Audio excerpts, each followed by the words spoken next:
Entonces, hemos estado estudiando desde el primer día de la creación, hemos estado aprendiendo los principios y valores universales, los cuales el Eterno estableció y que nos dejó estipulados en su palabra para que nosotros los pudiéramos conocer, porque es así como funciona el mundo, es así como funciona la vida. Entonces nosotros no tenemos que agregarle nada a esos principios, a esos valores que Él ha establecido ya desde el principio. Y hoy estamos llegando a casi la recta final de los días de la creación. Estamos ahora en Génesis o Bereshit 1:26. Les pido que puedan buscarlo en su Biblia. Si ustedes van al primer libro de la Biblia, van a encontrar rapidísimo al inicio de su Biblia este libro.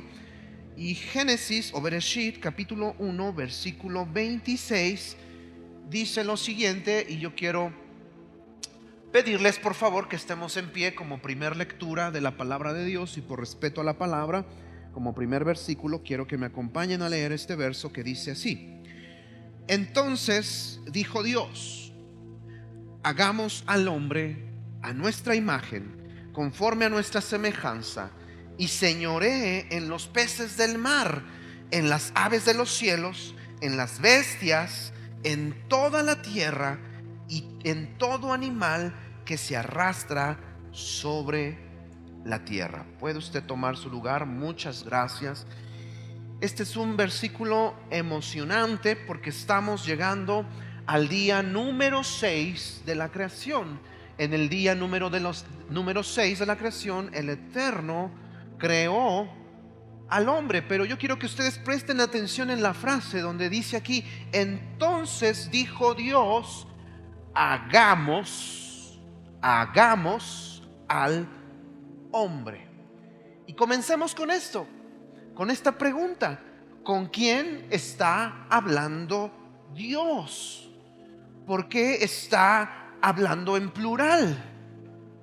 ¿Por qué no dice aquí haré al hombre, sino dice hagamos al hombre? Y aquí quiero entrar, solamente tocar y mencionar algo de manera muy sencilla, porque esto es un tema que vamos a ver dentro de los círculos de estudio. Hablar sobre la deidad, lo que enseña la escritura sobre la deidad, y mucha atención aquí, porque la respuesta, si tú vas con un cristiano que tiene tiempo leyendo la escritura, un cristiano procedente de un cristianismo católico o protestantista o protestante como se conoce, la respuesta que te daría sería la siguiente: ¿por qué dice hagamos al hombre? Un cristiano protestante o cristiano católico te diría: bueno, ahí dice hagamos porque está hablando de la Trinidad. Y mucha atención aquí, porque la mayoría de los cristianos creen esto, que se está refiriendo al Padre, al Hijo y al Espíritu Santo. Esto se conoce en los círculos teológicos como la Trinidad. Pero es de lo que quiero hablar rapidísimo, porque este no es el tema. El misterio de la Trinidad es un dogma de la fe. En realidad, la Trinidad está avalada por la Escritura, por la Biblia: Padre, Hijo y Espíritu Santo. Y bueno, como ustedes saben, me gusta leer mucho, y la vez pasada, dentro de los días de la creación, yo les compartí, no traje el link, pero la vez pasada les puse un link donde vienen todos estos dogmas de fe que el catolicismo, a partir del año 325, a partir de Constantino, él estableció muchos de estos dogmas. En ese concilio de Nicea se estableció el credo de este hombre llamado Atanasio. El credo de Atanasio dice lo siguiente: que quien no crea en la Trinidad no puede ser parte de la Iglesia Católica Romana. ¿Escucharon bien? Quien no crea en el credo de la Trinidad no puede ser parte de la Iglesia Católica Romana, y por consiguiente pierde su salvación. Oh. ¿Quién lo dice? Un católico. ¿De dónde lo sacó? Bueno, eso es interesante, porque quiero que leamos el dogma. Solamente puse un fragmento. El credo de Atanasio dice lo siguiente: todo el que quiera salvarse debe ante todo sostener la fe católica. ¿Quiénes creen esto? Los católicos, por supuesto. Yo espero que los que están aquí, lo digo con todo respeto, pues veamos un poquito más allá, que esto en realidad es un dogma católico, donde ellos dicen: quien no crea en este credo católico o en este dogma, simplemente no hay salvación para ti. ¿Eso será cierto? No. Dice: ante todo sostener la fe católica, quien no la guardare íntegra y pura perecerá, sin duda para siempre. ¿Eso es cierto? ¿La salvación viene por ser católico? No. He aquí, la fe católica: veneramos a un Dios en la Trinidad y a la Trinidad en la unidad, sin confundir las personas. Mucha atención aquí. Sin dividir la sustancia, una es, en efecto, la persona del Padre, otra la del Hijo, otra la del Espíritu Santo, pero el Padre, el Hijo y el Espíritu Santo tienen una misma divinidad. Esto está muy interesante, porque quien no conoce la palabra de Dios puede estar recibiendo este concepto, que es muy peligroso, porque lo voy a explicar en un momento más. Dice aquí: una gloria igual y una misma eterna majestad, cual es el Padre, tal es el Hijo, tal es el Espíritu Santo. Inmenso es el Padre, increado el Hijo, increado el Espíritu Santo. Esta es la fe católica. Quien no la creyere fiel y firmemente no podrá salvarse. Así que, familia de Colectivo 7, si tú aceptas este dogma, te puedo decir que eres un buen católico romano. Y si no aceptas este dogma, pues estás condenado a perderte, obvio, según este credo de Atanasio. No sé si tú sepas, pero ¿o sabías que la palabra Trinidad no aparece ni una sola vez en la Biblia? La palabra Trinidad no aparece ni una sola vez en la Biblia. Entonces, si la doctrina de la Trinidad es tan importante para salvación, ¿por qué no la Biblia la menciona por lo menos una sola vez? ¿No sería lógico encontrar en la Biblia por lo menos, al menos una sola vez, la palabra Trinidad? ¿Por qué cuando hablamos de que dice aquí el versículo hagamos al hombre, todos sugieren que es Padre, Hijo y Espíritu Santo? Porque plural pueden ser dos, plural pueden ser cuatro, plural pueden ser cinco, plural pueden ser más. ¿Por qué aludimos que son solo tres?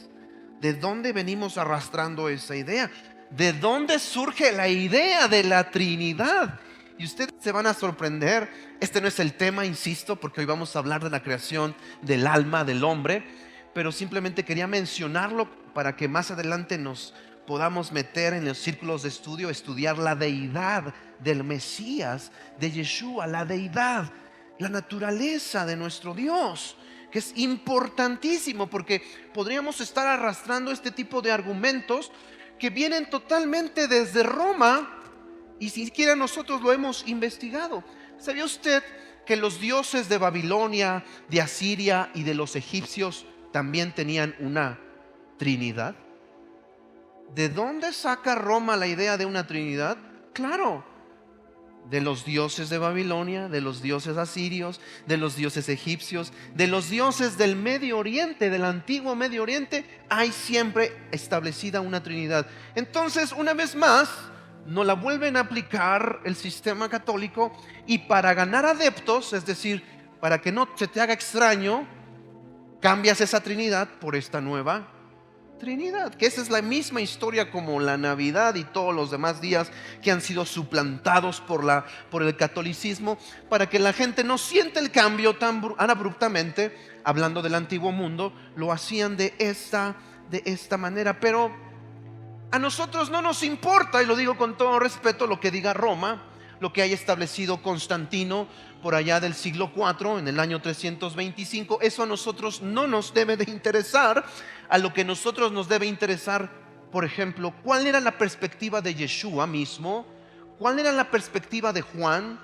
de Pablo, de Pedro, los apóstoles, ¿cuál era la perspectiva sobre la deidad del Mesías?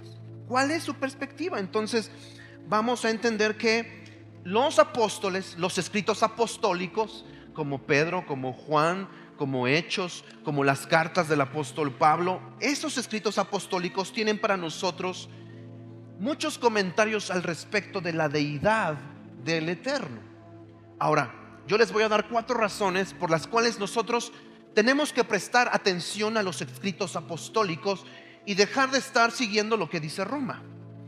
La primera razón por la que tenemos que prestar atención a lo que dicen los apóstoles y Yeshua es porque ellos fueron antes, número 1, antes del inicio de la iglesia católica. Por supuesto, Pedro, Juan, Mateo, todos ellos existieron antes de que hubiera una iglesia católica. Entonces nos importa más lo que dicen ellos que lo que dice posterior en el siglo IV la iglesia católica o mayoritaria. Número 2, la segunda razón por la que debemos de prestar atención a los escritos apostólicos sobre la deidad es porque fueron antes del judaísmo rabínico del siglo XII. Y esto es importante porque es aquí donde hay una segmentación. Mientras hay una parte del cristianismo que abraza todo lo que dice Roma, hay otra parte del cristianismo más ortodoxa que está abrazando lo que dice el judaísmo rabínico, encabezado por Maimónides, este hombre español sefaradita, que a él se le debe los 13 principios de fe. Él escribe estos 13 principios de fe en la Mishnah y él establece y habla acerca de la deidad del Eterno, donde su unicidad, donde solamente es uno solo, indivisible y no puede haber más. Entonces, al decir eso, prácticamente está haciendo a un lado la figura del Mesías Yeshua. Y esa es la razón por la que muchos judíos no creen en el Mesías, porque dicen Dios solamente es uno y está en el cielo. Eso de que vino y estuvo aquí hace 2000 años, eso nuestros principios de fe lo niegan totalmente. Tercera razón por la que tenemos que leer los escritos apostólicos y para saber sobre la deidad es que la fe hebrea era mucho más pura y cercana a la fe de los profetas y escritores bíblicos originales. Por supuesto, Juan, Pedro, Pablo, Santiago, ellos vivieron más cerca de los tiempos de los profetas, más cerca de los tiempos de la Torá. Ellos tienen la perspectiva más pura acerca de la deidad del Eterno. Número 4, ¿por qué prestar atención sobre los escritos apostólicos y hablar de la deidad del Eterno? Bueno, es que los apóstoles fueron instruidos de primera mano por el Mashiach de Israel, Yeshua, el Rey de Reyes, el Señor de Señores, la palabra que se hizo carne. ¿Ustedes creen que ellos no iban a tener la información correcta? Si estaban conviviendo y estaban recibiendo la enseñanza de primera mano por el verbo que se hizo carne. Entonces, ¿cómo no prestan atención a lo que dice Pedro? ¿Y por qué desviarnos a lo que dice Roma, a lo que dice Constantino, cuando él está empapado totalmente de paganismo? Entonces vamos a entender un poquito por qué la Biblia en Génesis 1:26 dice hagamos. Entonces, si no habla de la Trinidad, entonces ¿por qué está escrito en plural? Y la respuesta es hasta cierto punto simple. Y voy a tomar un escrito apostólico, la carta de los Hebreos, capítulo 1, versículo 1 al 4, para poder responder esta pregunta. Dice lo siguiente: Dios, el Eterno, habiendo hablado muchas veces y de muchas maneras en otro tiempo, digan conmigo, en otro tiempo, a los padres por los profetas, en estos postreros días, digan conmigo, postreros días, se está refiriendo a estos días que son los últimos. Dice, nos ha hablado. ¿Cómo nos ha hablado? Por el Hijo. Mucha atención. A quien constituyó heredero de todo. ¿Quién lo constituyó heredero de todo? El Eterno constituyó a su Hijo heredero de todo. Y escuchen esto: y por quien asimismo hizo él. ¿Qué fue lo que hizo? Entonces, mucha atención aquí. el Eterno habló al principio de los tiempos, el Eterno habló y el ejecutor de las cosas era Yeshua mismo. Él es el ejecutor, a través de él se hizo toda esta creación, dice el versículo 3, el cual siendo el resplandor de su gloria y la imagen misma de su sustancia, y quien sustenta todas las cosas con la palabra de su poder, habiendo efectuado la purificación de nuestros pecados por medio de sí mismo, se sentó a la diestra de la majestad en las alturas, hecho tanto superior a los ángeles, cuanto heredó más excelente nombre que ellos. Así que en Génesis 1:26, Bereshit 1:26, cuando dice hagamos al hombre, está hablando el Eterno y su Hijo. El Eterno hablaba y Yeshua ejecutaba la palabra. Todo fue creado por medio de él. Colosenses dice que todo es por medio de él, pero también es para él. Él es la razón de todas las cosas. Ahora no se me espanten, porque ahora que estemos cercanos a la fiesta de Shavuot, de Pentecostés, vamos a estudiar el capítulo 2 de Hechos y vamos a hablar sobre el Espíritu Santo. Entonces, pero ese es otro tema.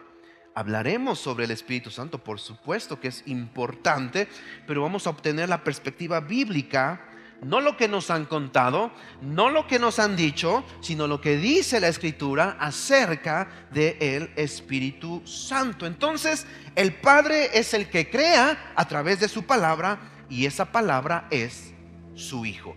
Por eso el libro de Juan capítulo 1 dice que en el principio era el Verbo, y el Verbo era con Dios. El Verbo era con Dios.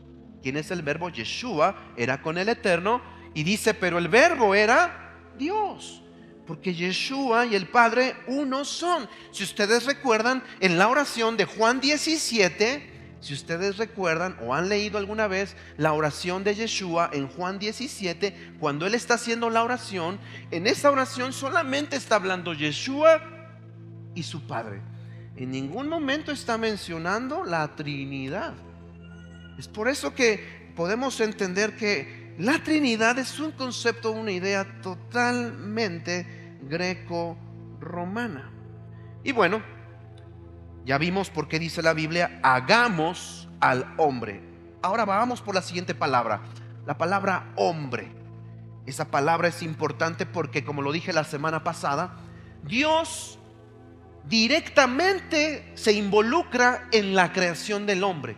La semana pasada vimos que Dios le dice a la tierra, produce, le dice al agua, produce, le dice a los cielos, produce. Dios le da la orden, pero Él no se involucra. Donde Dios se involucra directamente, dice, hagamos al hombre. Quiere decir que hasta este momento el Eterno, junto con Yeshua, van a intervenir directamente en la creación del hombre. La palabra hombre que aparece aquí en el hebreo es la palabra Adam. Digan conmigo Adam. Ya conocen ustedes esa palabra, está aquí en la pantalla. Y eso es lo que significa Adam. ¿Qué significa? Hombre, terrenal y rojizo. Rojizo, sí. Es que aquí hay un juego de palabras bien interesante y todo se relaciona, todo está estrechamente relacionado. Porque fíjese bien, la palabra tierra en hebreo es Adamá. Adamá, tierra en hebreo. Terrenal, dijimos que es Adam. Sangre es Dam. Y rojo en hebreo se dice Adom. ¿Ya se dio cuenta usted? Todo el juego de palabras y todo tiene que ver con las mismas letras. Si lo pudiéramos leer en hebreo, tiene las mismas letras. Todas estas palabras comienzan con las mismas letras. Aleph, Daleth y Mem. 3 letras. Aleph, Daleth y Mem. Todo se relaciona. ¿De dónde fue hecho Adán? De la tierra. ¿Qué significa Adán? Terrenal. ¿Qué es lo que tenía Adán? Tenía sangre. ¿De qué color es la sangre? Roja. ¿Y no se ha preguntado por qué la sangre es roja? Bueno, eso es otro tema. Ese es otro tema, hablaremos después. Hay una razón bíblica por qué la sangre es roja. Y esto es interesante, porque dentro de este juego de palabras estamos hablando, hago la aclaración, la palabra tierra es Adamá, no es la misma palabra que aparece en el primer versículo de Génesis, donde dice que en el principio creó Dios los cielos y la tierra. La palabra que aparece ahí es Aretz, pero se refiere al planeta Tierra. Y esta palabra Adamá se refiere a tierra, es decir, a todos los componentes, al polvito, a la sustancia de la tierra, porque todos sabemos que Adán fue creado ¿de dónde? Del polvo de la tierra. Entonces no pierda la definición de Adán: hombre, terrenal, esta palabra es importante, terrenal, y rojizo. ¿Por qué rojizo, pastor? Bueno, ¿saben que cuando el Eterno creó a Adán del polvo de la tierra, tomó ese barro? ¿Saben cuál era la textura de la piel de Adán? ¿Cómo era? Como el barro. Era un rojo casi como café. Por eso de ahí se desprende el color, este nombre Adón, que es rojizo. Entonces, si ustedes han visto el barro, se ve como entre rojo y un café fuerte, ¿no?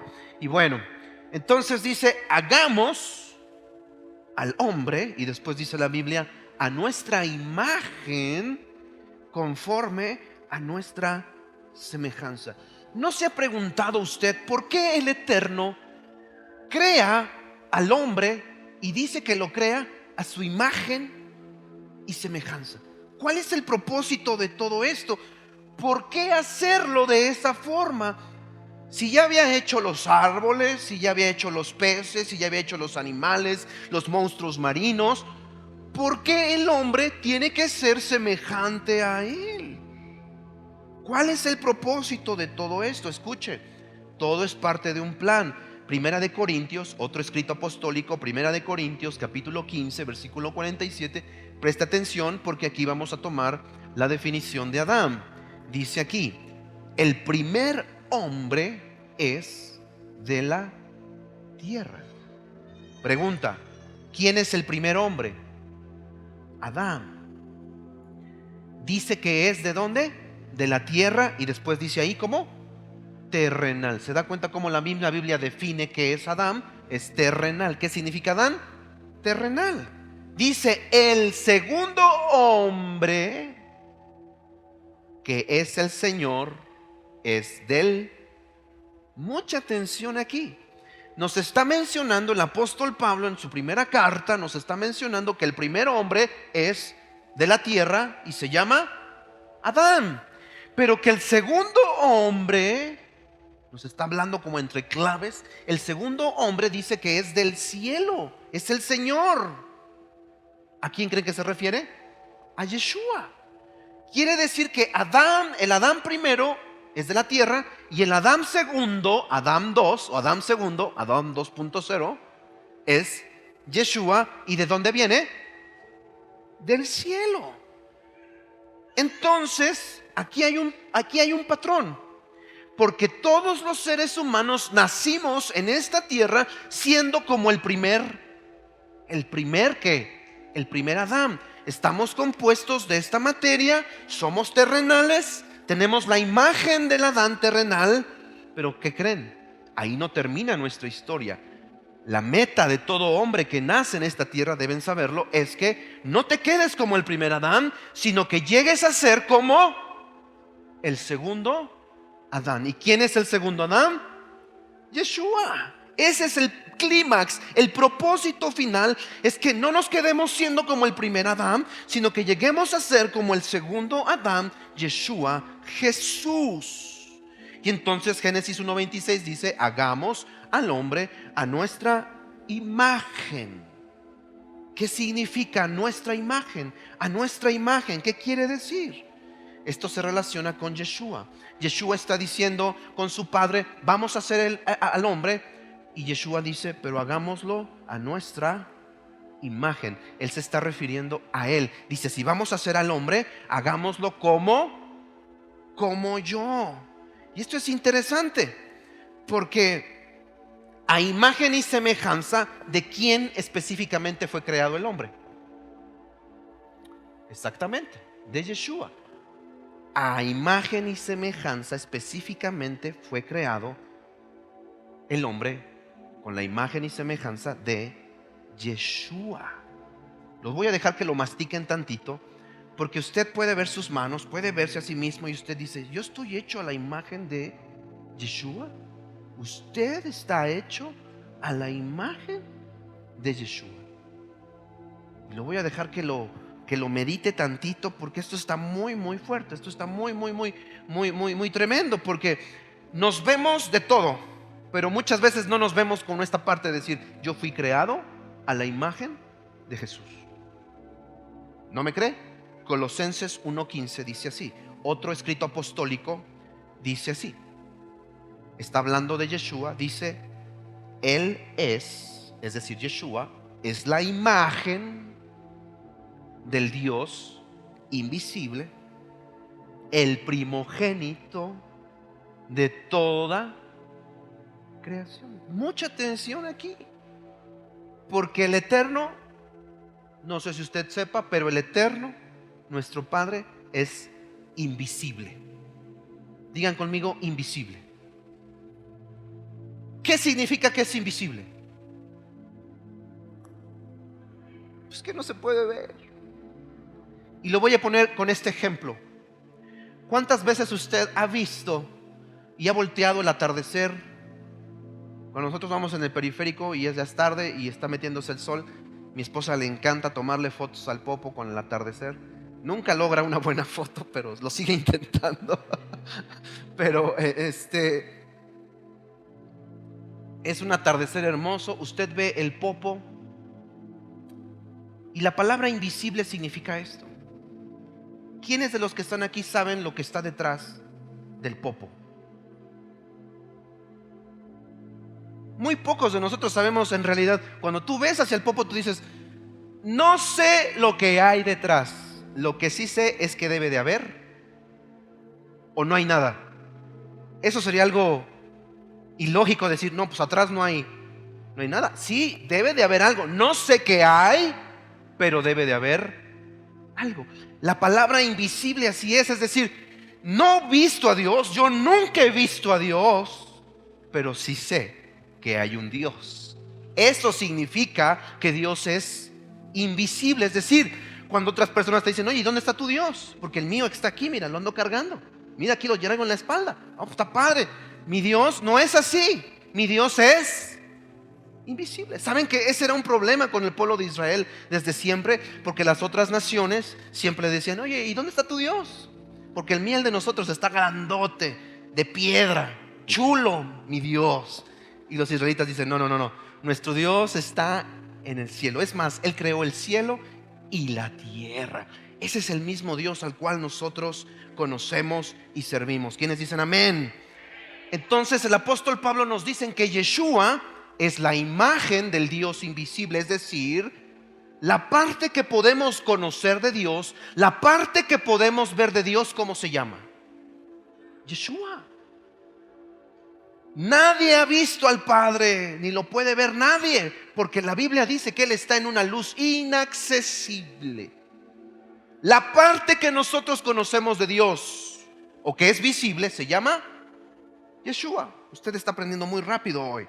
Y dice aquí que Yeshua es el primogénito, diga conmigo, de toda creación. ¿Qué significa esto? Que Yeshua fue como que se puso de molde. Toma el molde de mí para que puedas realizar el resto de la humanidad. Él es el primogénito de toda creación. Ahora, vayamos un poquito más. La palabra imagen en hebreo es Selem. Diga conmigo, Selem. ¿Qué significa? Selem significa imagen. Y esto es interesante, sombra.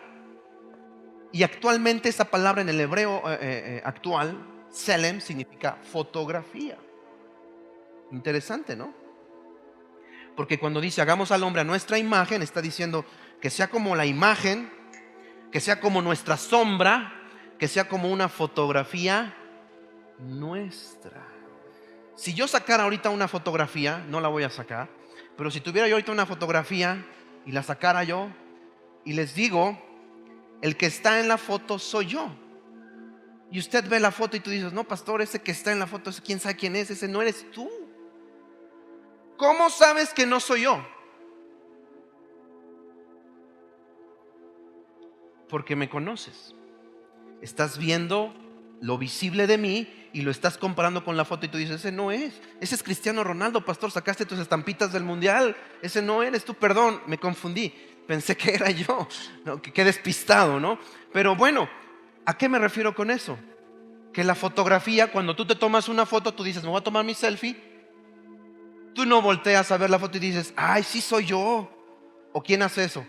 Obviamente que eres tú, porque eres tú el de la fotografía. Aunque es una fotografía, eres idéntico, eres igual a la fotografía. A eso se refiere cuando Dios dice, hagamos al hombre a nuestra imagen, que sea como una sombra nuestra, que sea como una fotografía nuestra.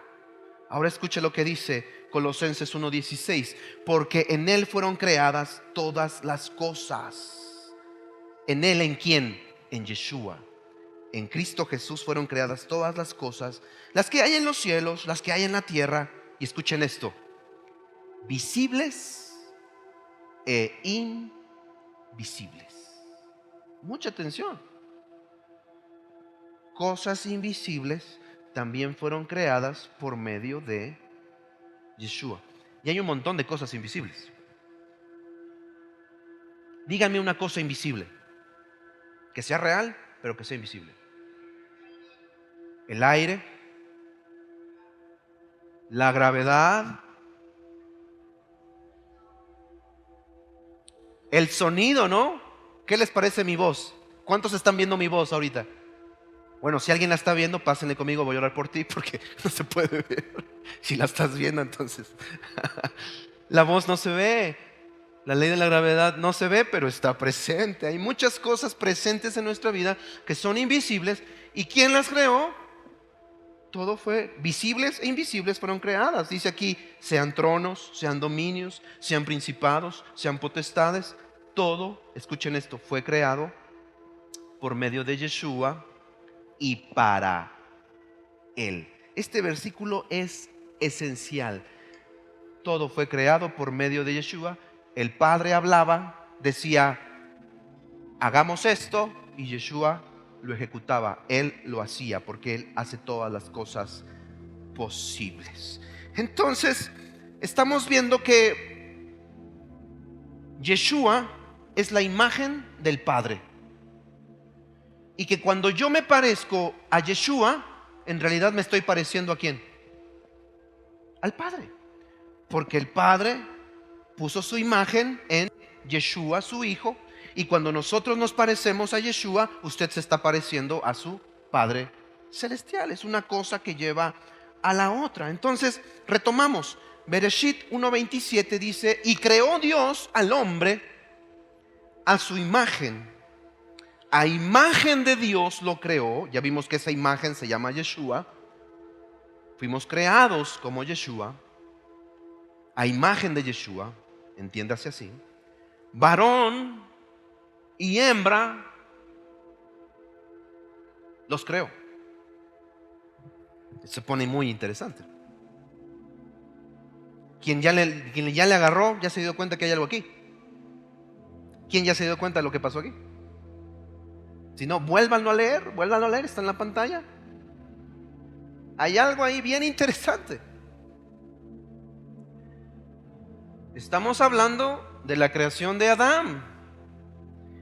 Y dice que fue creado a la imagen, ya vimos que esa imagen se llama Yeshua, a la imagen de Yeshua lo creó. ¿Y cómo lo creó? Varón y hembra. Ojo, aquí no existe todavía Eva. Eva todavía no existe y sin embargo en Adán ya está varón y hembra. Y ahorita vamos a despejar esto. Tal vez no se habían dado cuenta, pero esto es bien interesante porque Romanos 8:29, este es un versículo emocionante también, otro escrito apostólico, apóstol Pablo. Romanos 8:29 dice así: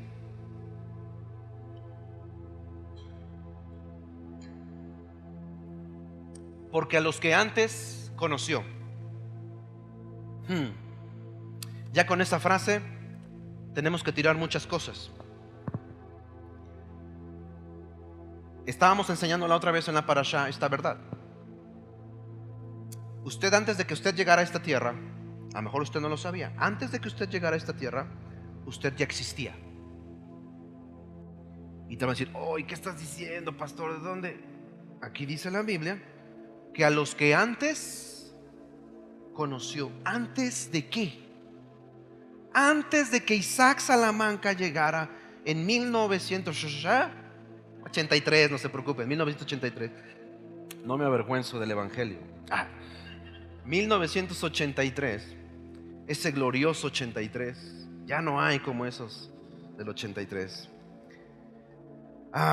Antes de que Isaac llegara en 1983, antes de que siga sacando las cuentas, antes de que yo llegara a la hermosa ciudad y paradisíaca ciudad de Cuernavaca, Morelos, Ajua, allá donde está Cuau, antes de que yo llegara y naciera, el Eterno ya me conocía. Mi alma ya había sido creada. Dice el versículo aquí, también los, ¿qué dice ahí? Predestinó. Es decir, que cuando el Eterno pensó en mí y dijo: vamos a hacer el alma, esta alma se va a llamar Isaac y lo voy a predestinar para que él, es decir, en su ser, en su persona, en su alma, esté la composición para que él pueda ser hecho conforme ¿a quién? Conforme a la imagen, dice el Padre, de mi hijo Yeshua. Es decir, todos los hombres y mujeres nacidos en este planeta Tierra tienen la posibilidad de parecerse y de ser como su hijo Yeshua. Y dice aquí, para que él, es decir Yeshua, sea el primogénito entre muchos hermanos. Entonces vamos estableciendo esto. Usted y yo nacimos en este mundo teniendo la imagen del Adán terrenal. Pero ese no es nuestro propósito. Nuestro propósito va más allá, que a través de la superación, a través de estar buscando a Dios, a través de estarnos acercando a Él, ¿cuál es nuestra meta? Parecernos al segundo Adán. ¿Sabes que para parecerte al primer Adán no necesitas hacer nada más que nacer? Es ahí donde la mayoría de la población mundial se encuentra. ¿Sabes en dónde se encuentra? Simplemente nacen, crecen, se reproducen y mueren. ¿Hicieron algo más? No. Pensaron que la vida solamente se trató de comer bien, de disfrutar la vida, de tener posesiones, de pasar la bomba y ya. Murieron y quién se acuerde de ellos. Pero esa no es la forma en la que está destinada la vida. La verdad es que Dios nos quiere llevar de alguna manera más allá. Un milagro tiene que pasar en nuestra vida para que dejemos de ser el Adán terrenal y pasemos a ser como el segundo Adán, el Adán celestial. Como Yeshua, ese milagro tiene que pasar en nuestra vida. Y es lo que está aconteciendo en nosotros actualmente. Estamos dejando de lado lo terrenal para aspirar a una vida mejor. ¿Cuántos saben que hay una vida mejor? Y no me estoy refiriendo aquí, Si tú piensas que la vida mejor se encuentra aquí, te quiero decir que estás equivocado. Porque esta vida solamente es la antesala, el vestíbulo para llegar a la verdadera vida. Se llama vida eterna. ¿Para qué esforzarnos? ¿Para qué buscar a Dios? ¿Para qué guardar sus mandamientos? ¿Por qué? Porque yo estoy aspirando a una mejor vida. De eso se trata. Yeshua nos modela cuando Él vino hace 2000 años, cuando Él nace, cuando Él crece y obedece los mandamientos. El libro de Hebreos dice que Yeshua también aprendió obediencia por lo que Él sufrió. Él aprendió obediencia. Yeshua nos modela que es posible la obediencia. Y no solo eso, nos modela algo glorioso, que cuando Yeshua muere y Él está en la tumba, la misma muerte no puede retenerlo, y al tercer día Él resucita. Esa es la imagen de los Adán celestial. Cuando usted y yo muramos y llegamos a ser semejantes al Adán celestial, cuando nosotros muramos, ¿sabes qué es lo que nos espera? Que nosotros, la muerte no nos pueda retener, sino que podamos ¿qué? Resucitar. ¿Quiénes quieren resucitar para vida eterna? Eso es lo que creemos. Mis hermanos, esta no es la vida verdadera. Esto es como un sueño. Esto es como un sueño. Si tú hablas con una persona que tiene 80 años, 90 años, te va a decir: se me pasó así. Fue como un sueño. Esto que estamos viendo aquí es como un sueño, donde seremos despertados, ya sea para una vida eterna o para condenación eterna. ¿Te gustaría ser resucitado entonces? Por supuesto. Si cuando Yeshua venga por segunda vez nosotros estamos muertos, la palabra de Dios dice que los muertos en Cristo resucitarán primero. Seremos resucitados, por supuesto, si caminamos como el segundo Adán. Si tú viviste de otra manera, sí vas a ser resucitado, pero para ser condenado, para juicio. Y entonces dice Génesis 1:27: y creó Dios al hombre a su imagen, a imagen de Dios los creó, varón y hembra los creó. Ahora sí vamos a esa pregunta: pastor, ¿y por qué varón y hembra? ¿Por qué varón y hembra lo creó así? Bueno, vamos a entender aquí, y esto es importante. Aquí lo más importante es esto: que cuando estudiemos lo que es varón, lo que es mujer, lo que es hembra, cuando estudiemos estas dos palabras, vamos a entender la verdadera función de un hombre y la función de una mujer. Cuando tú estudias las palabras en el contexto original, en el contexto hebreo, tú vas a entender la función original de algo. Porque en la Biblia los nombres que nos aparecen con un propósito. Cuando tú lees el nombre, y por eso digo que hay que respetar la pronunciación de los nombres, por eso tenemos que decir el nombre como es, porque cuando tú dices Yeshua, tú estás diciendo salvación. ¿Qué significa el nombre de Yeshua? Salvación. ¿Qué es lo que vino a hacer él? Salvarnos. Cuando tú dices Abraham, tú estás hablando del padre de multitudes o de mucha gente. Cuando tú hablas de Eliyahu, de Elías, estás hablando Dios es él. ¿Qué fue lo que hizo Elías en el Monte Carmelo? Decir, Dios no es Baal, Dios es él. Entonces, cuando hablamos del nombre, estamos hablando del propósito, de la función, de la misión. Entonces, al ver lo que es varón y hembra los creó, vamos a entender que este es el momento de la creación del alma del ser humano. Mucha atención. Cuando Dios dice varón y hembra los creó, este es el momento donde se crea el alma del ser humano. Aquí no están separados, aquí es hombre y mujer, están juntos y se crea el alma cuando están como juntos. No están separados, el alma es una sola, varón y hembra. Es que es bien interesante porque el alma tiene aspectos del hombre, el alma tiene aspectos de la mujer, porque el alma en sí trabaja de forma ligada. Cuando Dios crea al hombre no existía la mujer, sin embargo, las características de la mujer estaban en ese Adán. Lo voy a repetir: cuando Dios creó a Adán no existía la mujer, sin embargo en Adán estaban las cualidades de una mujer. En el momento que separa esas cualidades femeninas de Adán es cuando crea ¿a quién? A Eva. A Eva se le dan las cualidades femeninas y a Adán se le quedan las cualidades del varón. Pero juntos, Adán y Eva juntos reflejan las cualidades de la imagen de Dios. ¿Escucharon? Cuando están juntos, un hombre y una mujer, varón y hembra, es cuando están reflejando la imagen de Dios. ¿Separados? No. Cuando están juntos. Es decir, que cuando yo como hombre solamente soy un hombre y no estoy junto a una mujer, es decir, no estoy en un matrimonio, no estoy en una unión, en un pacto matrimonial, solo funciono la mitad. Es mi mitad más la mitad de mi esposa. Cuando nos unimos que creamos la imagen de el Eterno. Por eso el Eterno dice, no es bueno que el hombre esté como solo. Dios dice, eso no está bien. ¿Por qué no está bien? Porque es como si estuvieras nada más la mitad. Solamente tienes una perspectiva, te falta la otra perspectiva. Cuando unimos al hombre y la mujer, volvemos a la esencia del principio, a como Dios creó todo en el principio. Cuando Dios creó a Adán, lo creó hombre y mujer, varón y hembra. Y esto es muy, muy interesante porque ustedes dicen, ¿a poco Dios tiene características masculinas o femeninas o de varón o de hembra? ¿Sabían ustedes que sí?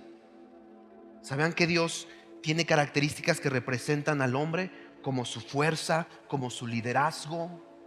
Pero también Dios tiene características como de mujer. Representa su ternura, su compasión, su sensibilidad.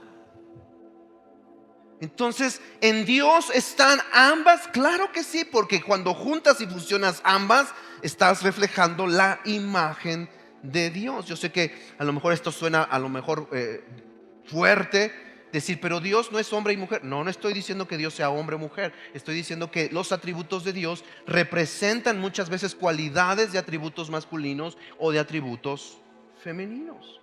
Pero vamos más para allá. La palabra varón que aparece aquí en Génesis es la palabra sacar. Digan conmigo, sacar. Es con Z, Sade, Kaf y Resh. Sade, según la concordancia Strong 2142, esta palabra significa varón. Qué interesante. Recordar, acordarse, cronista y memoria. Bueno, esta definición dista mucho de lo que nosotros pensábamos que era hombre. Si tú pensabas escuchar aquí que la definición de hombre es fuerte, varonil, así, pecho en lomo, acá, pelo en pecho, ¿no? Esa no es la definición. La definición es recordar, acordarse, cronista y memoria. Entonces, ¿eso qué tiene que ver conmigo? ¿Eso qué tiene que ver con mi hombría? ¿Saben qué dice la Torá? En el quinto libro de la palabra, en el quinto libro de la Torá, Deuteronomio capítulo 6, ese no está en la pantalla, pero uno de los mandamientos que Dios le repite a los hombres, les dice, y repetirás estas palabras a tus hijos. ¿A quién se lo está diciendo? ¿A las mamás?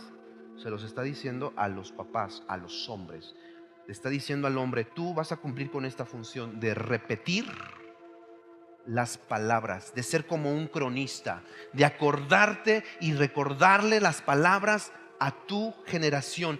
Tú, hombre, cumples tu función como hombre cuando transmites experiencia a la siguiente generación, cuando transmites incluso tu oficio a la siguiente generación, cuando le transmites la pasión que debe haber en la vida a la siguiente generación, a través de tus recuerdos, a través de tu memoria, es como le transmites a la siguiente generación. ¿A quién le toca hacer eso? ¿A la mamá?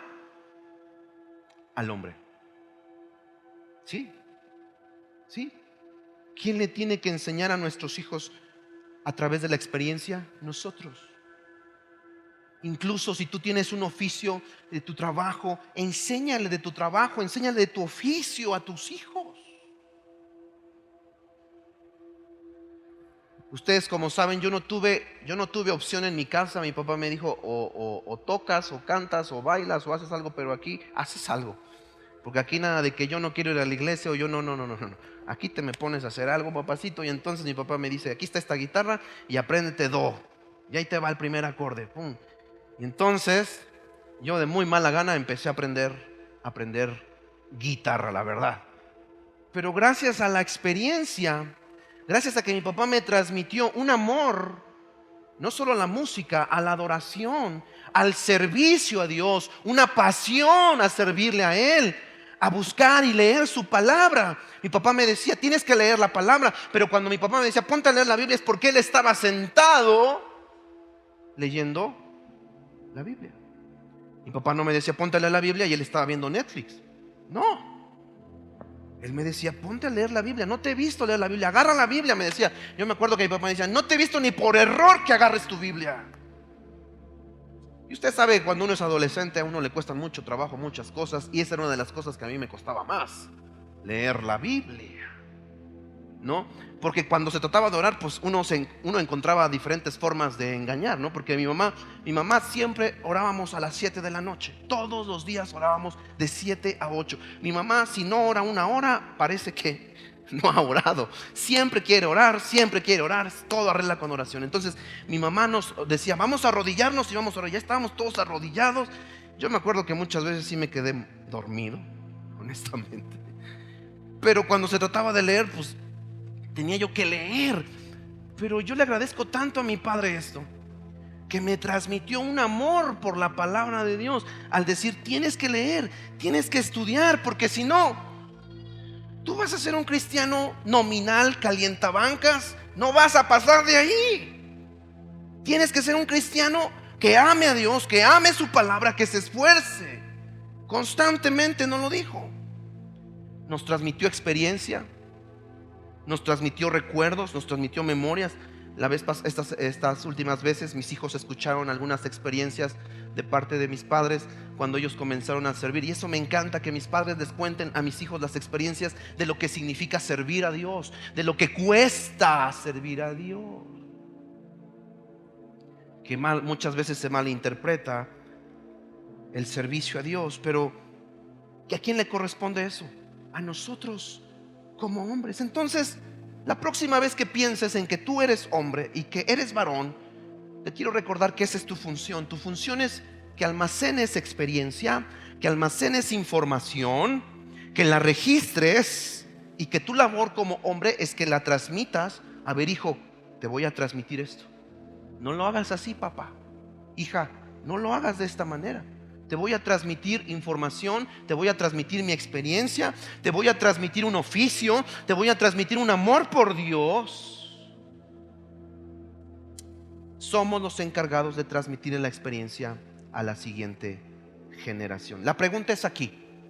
Desde Adán tenía la responsabilidad de transmitir esa información a la siguiente generación. Cuando tú lees que Abel y Caín traían sacrificios al Eterno, ¿quién les enseñó a Abel y a Caín a traer ofrenda y sacrificio al Eterno? ¿Quién les dijo? Su papá. Eso es lo que hacen. Eso es lo que hace. Si tú crees que tu hijo va a venir a la iglesia porque tú vienes 2, 3 veces al año, y tú dices, no sé qué pasa, mis hijos no vienen a la iglesia. Sí, papá, pero tú tampoco vienes a la iglesia. Con lo que tú estés lidiando, con lo que a ti te esté costando trabajo, ten por seguro que a la siguiente generación se le duplicará. Es que a mí me cuesta un trabajo levantarme los domingos. Bueno, ten por seguro que a tu siguiente generación le va a costar el doble de trabajo levantarse y venir a buscar a Dios. Es mejor que te pongas manos a la obra y erradiques lo que te está estorbando, para que le limpies el camino a la siguiente generación, y la generación que viene pueda encontrar un camino más parejito, más limpio. Es una tristeza que hoy en día la información que muchos hombres tienen en su cabeza solamente son estadísticas de partidos de fútbol, son estadísticas de otra cosa, pero menos de la palabra de Dios. Les pregunta sobre los apóstoles, les pregunta sobre la cronología de la Biblia, no saben qué decir. Esa es la razón por que la humanidad está como está, porque a los hombres se les ha olvidado transmitir la información a la siguiente generación. Y cuando hablo de información, no me refiero a cualquier información, me estoy refiriendo a la palabra de Dios. Segunda palabra, mujer. Vamos por las mujeres, para que no se me empiecen a sentir mal los hombres, porque siempre nos dices nada más a nosotros. Bueno, vamos con la mujer. La palabra 5347 que aparece aquí en Génesis 1:27 es la palabra nekevá. Nun, Kuf, Bet y Hei. Nekevá significa, es bien interesante, mujer, atravesar, señalar, trasposar. Uy.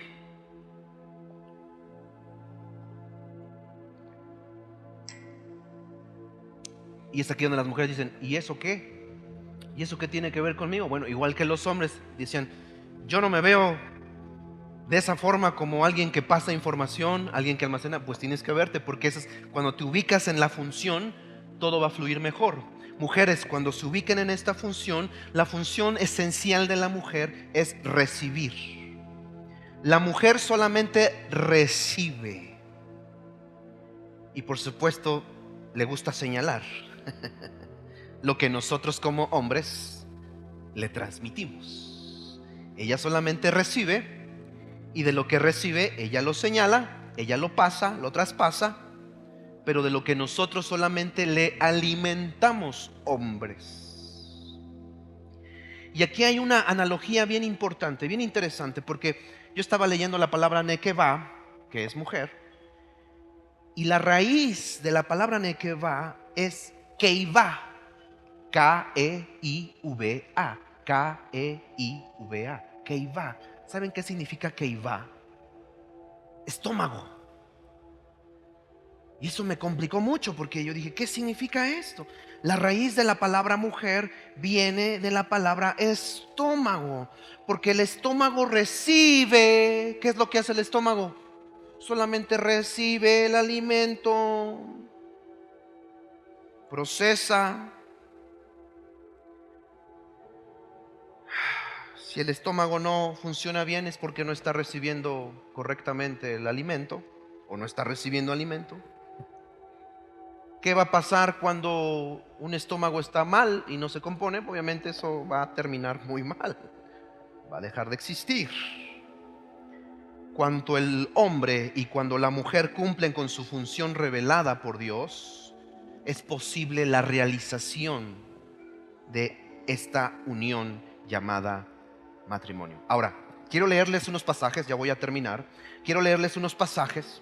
Ya sé que cuando un predicador dice ya voy a terminar, no le crean nada. No le crean. Entonces, quiero leerles unos pasajes para que vean cómo los apóstoles veían la función del hombre como esposo, la función de la mujer. Voy a tratar de irme rápido porque quiero cerrar con algo importante aquí. Dice aquí, primera de Pedro 3, versículo 7. Si me regalan más agua, por favor. Que estoy salivando de que huele mucha hamburguesa, entonces no me puedo concentrar. Gracias, Bambán. Primera de Pedro 3, 7 dice, ustedes, maridos, aquí vamos, de la misma manera. ¿De cuál manera? Vamos a ver de qué manera. Vivan con ellas. Se está refiriendo a nuestra esposa. Número 1, con comprensión, dando honor a la mujer como vaso más frágil y como coherederas de la gracia de la vida, para que las oraciones de ustedes no sean estorbadas. Gracias, mamá. Qué interesante está esto. ¿Cómo puedo vivir con mi esposa sabiamente? ¿Cómo puedo vivir con mi esposa con sabiduría? El consejo del apóstol Pedro es, ¿de dónde voy a obtener sabiduría? De la palabra de Dios. Pero si yo no tengo palabra de Dios en mi vida, voy a vivir de una manera necia y de acuerdo a la información que yo he almacenado de los matrimonios de otras familias, del matrimonio de mis papás, del matrimonio de mis suegros. Voy a almacenar toda esa información y la voy a tratar de manejar en mi propio matrimonio. ¿Y saben qué? Eso no siempre es recomendable. Se los dice a alguien que constantemente estamos en consejería con matrimonios. Y no es que sea malo, por supuesto que es bueno tener consejería, necesitamos apoyo, todos necesitamos apoyo sobre cómo llevar nuestro matrimonio. Dicho sea de paso, si usted necesita apoyo en su matrimonio, para eso estamos, porque no existen los matrimonios perfectos. Mi matrimonio no es perfecto, no se vaya usted con la idea de que es perfecto. Ya lo he dicho, pero lo repito si alguien no lo había escuchado y piensa que el pastor modela un matrimonio excelente. No, mi matrimonio no es perfecto. Usted se sorprendería de las veces que mi esposo y yo discutimos al mes. Pero hemos aprendido a discutir. Esa es la diferencia. ¿Nos costó años? Sí, nos costó años. Me costó que me sentara yo delante de alguien y me dijera: a ver, Isaac, ¿estás amando a tu esposa como Cristo ama a la iglesia? Ya desde ahí ya perdía yo. Cuando me decía: ¿estás amando a tu esposa como Cristo ama a la iglesia? Yo decía, no, la verdad no. La verdad no. ¿Para qué? Entonces empezaba. Paz, ¿no? Entonces, bueno, esto es así. Uno tiene que tener un corazón abierto para seguir aprendiendo cuál es mi función dentro de mi matrimonio. ¿Qué es lo que la palabra de Dios nos está exponiendo? Esposo, tienes que vivir con sabiduría con tu esposa. Tienes que transmitirle con sabiduría, dice aquí el apóstol Pedro, con comprensión a tu esposa, dándole honor a la mujer como un vaso más frágil. Digan conmigo, hombres, frágil. Ustedes saben lo que significa frágil. Pero hay una parte importante dentro de esta declaración del apóstol Pedro. Dice, para que las oraciones de ustedes, ¿qué? No sean estorbadas. Quizá lo que has estado orando, esposo, no está llegando ni al techo de tu casa porque tiene un estorbo. ¿Sabes por qué? Porque Dios dice, estás tratando mal a mi hija. No estás tratando bien a mi hija. Eso que me estás pidiendo no te lo voy a dar porque estás maltratando a mi hija. No la estás tratando como un vaso frágil. Y ya empezaron los codazos. Espérenme tantito, todavía no termino. Vamos con las mujeres, porque ya los hombres me están viendo así con ojos de pistola. Primera de Pedro 3, 1 y 2. Vamos con las mujeres. El mismo Pedrito. ¿Cuántos de ustedes saben por qué Pedro negó a Jesús? Ustedes lo saben. Porque sanó a su suegra, claro. Porque Jesús sanó a su suegra, entonces ahí hubo un problema. Dice aquí, primera de Pedro 3, 1 y 2. Asimismo, ustedes, ahora vamos con las mujeres, estén sujetas a su marido, para que si algunos no obedecen a la palabra, digan conmigo, algunos, aquí no pasa, algunos por ahí puede pasar que no obedezcan a la palabra. Dice, también sean ganados sin una palabra por medio de la conducta de sus mujeres. Al observar su manera de vivir, escuchen, reverente y casta. ¿Cuál es la función que el apóstol Pedro nos está dictando acerca de una mujer, acerca de una mujer casada, de una esposa? La función de ella es que cuide su conducta. Cuida tu conducta, tiene que ser tu conducta reverente y casta. Salirte de esa función es ir en contra de la forma en la que Dios te creó. Y cuando una mujer está fuera de la función de la que Dios la creó, esto es lo que pasa. Proverbios 21, 19, que dice el sabio Salomón, cuando una mujer está viviendo fuera de la función, pasa esto. El sabio Salomón dice, mejor es vivir en una tierra desierta que con una mujer rencillosa e iracunda. Silencio en la iglesia de Cristo. ¿Qué es una mujer rencillosa? Entiéndase por rencillosa una mujer que hace pleito, pelea por todo. Una mujer quejumbrosa, se queja de todo protesta, está buscando siempre pelear, es iracunda, enojona. ¿Qué es lo que dice el esposo? Prefiero estar en un desierto solo que en esta casa con una mujer rencillosa e iracunda. Ese es el resultado cuando un hombre no está en la función que le corresponde. Cuando una mujer no está en la función que le corresponde, entonces empiezan a suscitarse este tipo de situaciones en el matrimonio. Ambos están fuera del propósito y la función. El mismo Salomón dice en Proverbios 14:1, la mujer sabia edifica su casa. Pregunta, mujeres, ¿quién edifica la casa? las manitas de ustedes, las acciones de ustedes, las actitudes de ustedes son las que construyen su casa. O edificas, o dice aquí, mas la necia. ¿Qué significa necia? Que ya sabe lo que tiene que hacer, pero dice, yo no lo quiero hacer así, yo lo voy a hacer así, porque así me enseñó mi sacrosanta madre. Vamos con cuidado. Cuando tú eres necia, tú quieres hacerlo como tú quieres, lo único que estás haciendo es que estás derribando tu hogar. Es una función, por eso digo que la función de las mujeres es trascendental en el hogar, por supuesto, la de los hombres también, pero las mujeres nos ayudan a edificar, a construir o a derribar. Muy bien. Regresemos a esta parte. La palabra mujer se relaciona con keivá, que es estómago. ¿Por qué quiero retomar esta palabra? Porque aquí hay una clave importante. Mujeres, ustedes son como ese estómago en el hogar. Pensemos un poquito en un estómago.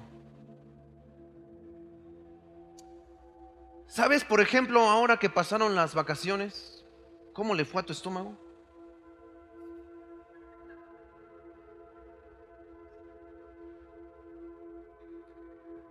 ¿Sabes lo que hace el estómago? Va tomando los nutrientes, pero también va desechando lo que dice, esto no me sirve. Si le metiste puros gansitos, el estómago dice, ¿y esto qué hago con esto? ¿Qué nutrientes le saco a esto? O sea, recibe y dice, pero ¿qué hago con todo esto? Le metiste puras hamburguesas, dice, pero sí, pero pues ahora ¿qué hago con tantas hamburguesas? O sea, sí voy a tomar nutrientes, pero no hay mucho que tomar. No sé si me estoy explicando. Eso es lo que hace un estómago. Porque yo estoy seguro, porque a mi esposa le ha pasado también, que a veces tú como mujer o esposa recibes cosas de las cuales tú dices, y bueno, ¿y esto qué hago con esto? ¿Qué hago con estas palabras que me estás diciendo? ¿Qué hago con esta actitud que tienes hacia mí? ¿Qué hago con esta forma con la que tú me estás tratando? ¿Sabes? La palabra de Dios me dice que seas como ese estómago. Toma lo que necesites, lo que te sirva, y lo que no, mira, aprende a desecharlo. Hace poco estaba yo escuchando el testimonio de un matrimonio que ya va para 60 años de casados. Y yo dije, tengo que escuchar. Me voy a sentar a escuchar, porque aquí tienen mucho que enseñarme sobre el matrimonio. Por supuesto, yo quiero escuchar qué fue lo que hicieron. Y esta mujer, me encantó lo que dijo. Ella dijo algo, dio dos consejos. Consejo número 1, ella dijo, nunca le hablé mal a mis amigas de mi esposo. A pesar de que mis amigas me decían, ay, ¿cómo lo aguantas? ¿Cómo estás con él? ¿Cómo sigues con él? Yo nunca dije nada, nunca exhibí, nunca hablé mal de mi esposo con mis amigas. Me lo guardaba, pero cuando llegaba yo a mi casa, derramaba yo mi corazón y le decía, Señor, aquí está lo que siento, aquí está lo que está pasando, y se lo entregaba a mi Padre Celestial. Qué gran consejo. Y te voy a decir por qué es un gran consejo. A lo largo de nuestros años aconsejando a parejas, yo logro ver este patrón, que cuando una esposa empieza a hablar mal de su esposo en presencia de otras personas, llámese amigos, conocidos, vecinos, lo que sea, esa es una de las razones por las que se empieza a fracturar o a debilitar el matrimonio. Estás exhibiendo no solo a tu esposo, te estás exhibiendo a ti misma. Lo criticas, lo denigras y lo haces en presencia de otras mujeres que te dicen, ay sí, qué bueno, ya déjalo. Wow, qué gran consejo. Tengamos mucho cuidado, porque eso es lo que ha movido la esencia del feminismo hoy en día, en la actualidad. Eso es lo que ha movido la esencia de mujeres, lo voy a decir, y algunos me van a tachar de intolerante, de mujeres que han sido suprimidas, que están amargadas, que se juntan y dicen, pues sí, no necesitamos esa bola de hombres, nosotros podemos solas. Cuando yo leo la Biblia me dice que no. Ni los hombres podemos solos, ni las mujeres pueden solas. Yo necesito a mi esposa y mi esposa me necesita a mí. No hay más. Si tú crees que puedes hacerlo solo, bueno, ahí me dices cómo te va. Ahí me dices cómo te va, porque la palabra de Dios no se equivoca. El segundo consejo que dio esta mujer dijo lo siguiente: yo solamente me he enfocado en poner atención a las cosas buenas que tiene mi marido, y tiene muchas. ¿Cuántas dicen amén, mujeres? Qué falta de fe, mujeres. No te vi decir amén, mi amor, ¿eh? No sé. Un rato platicamos.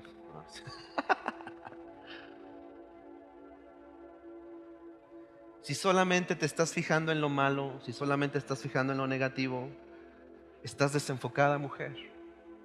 Enfócate en las cosas buenas, mujer. Tiene muchas cosas, te aseguro que sí. Tiene cosas muy buenas tu esposo. Y te voy a decir por qué. Nada más y nada menos te escogió a ti.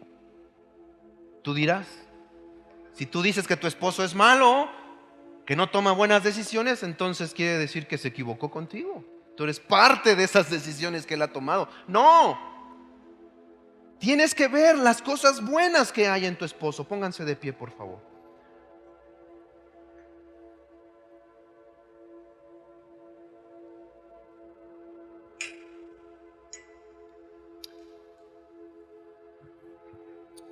La fecha para matrimonios, recuérdenme.